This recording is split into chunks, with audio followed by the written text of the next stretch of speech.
Okay, so I'm gonna spend the next couple of minutes explaining to you guys why I believe I'm an atheist. I say believe because I'm always up for changing my mind later in life. It's just that currently, no religion has given me enough evidence for me to believe anything that they're preaching. So to show how I got to where I am, I'm just gonna explain some of my background views. I was baptized as a Lutheran, but to be honest with you, I don't even know what that means.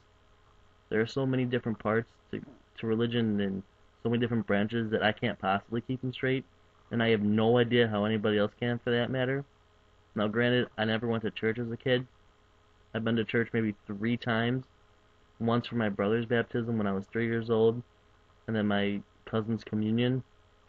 But we were not a Sunday family church going folk.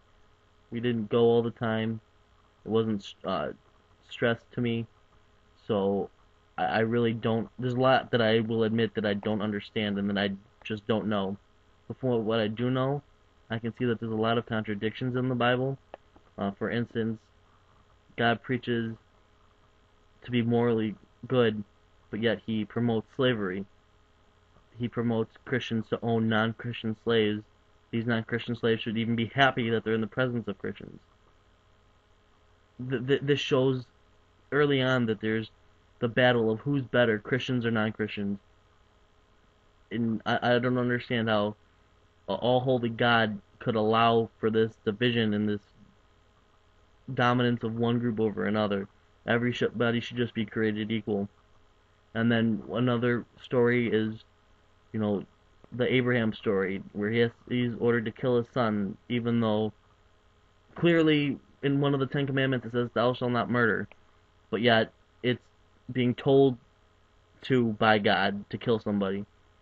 And this right here shows how it's okay for Christians to kill non-Christians, or the good to kill what's viewed as the not good, even though the murder is still murder.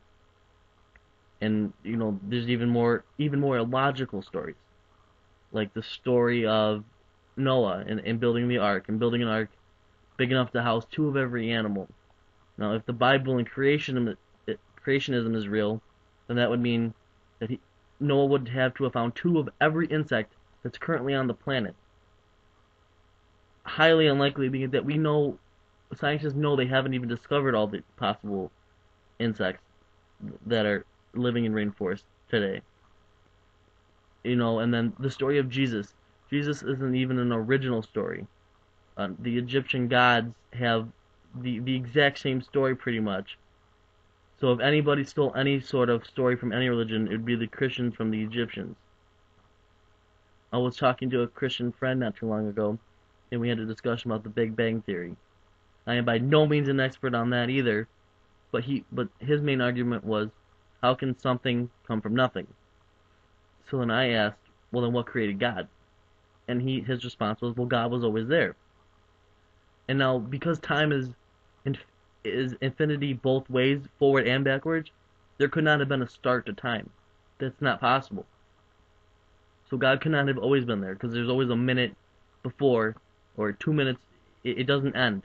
So he could not have always been there. And his response was, well, God's almightier than time, so he was always there.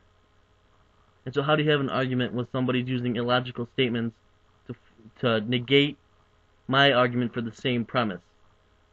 Um, there's a famous quote by a famous philosopher that says, philosophy is the study of questions that have no answers, and religion is answers that cannot be questioned. And that is so true. Religion requires so many illogical answers that even if they have an answer for it, it doesn't make sense. And if they don't have an answer for it, it's God's will. There's the divine command theory, which I have a huge issue with, that says we do all that is good because God says it is good. I don't want to give credit for the good things I do in my life to a God that may not even be there. I don't murder not because it's one of the Ten Commandments, but because I know that my life is no more important than anybody else's, and I know the harm that it causes. Um, and speaking on that, to be honest, for me, for the world to be at complete peace, I believe that all religions must cease to exist. Think of all the religious killings that have happened in this world. Benjamin Franklin is quoted as saying, "Politics has killed its thousands, but religion has killed its millions." Think of all the lives that would have been spared if religion wasn't the main motive behind it. The Crusades, the Spanish invasion in Central America, the Holocaust. Now, World War II probably would have happened with or without religion. But Hitler wouldn't have had the Jews a target if there was no Jewish faith. So all religions preach good and well, but yet their actions are completely different. That's one of the major issues that I have with. I don't discriminate against anybody for any reason. I don't care what their religion is. There's no need for it.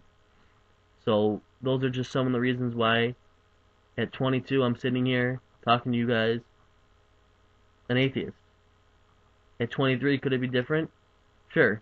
Highly unlikely, but it's possible. I wish I was as certain about anything in my life as people of faith are as certain of the uncertain.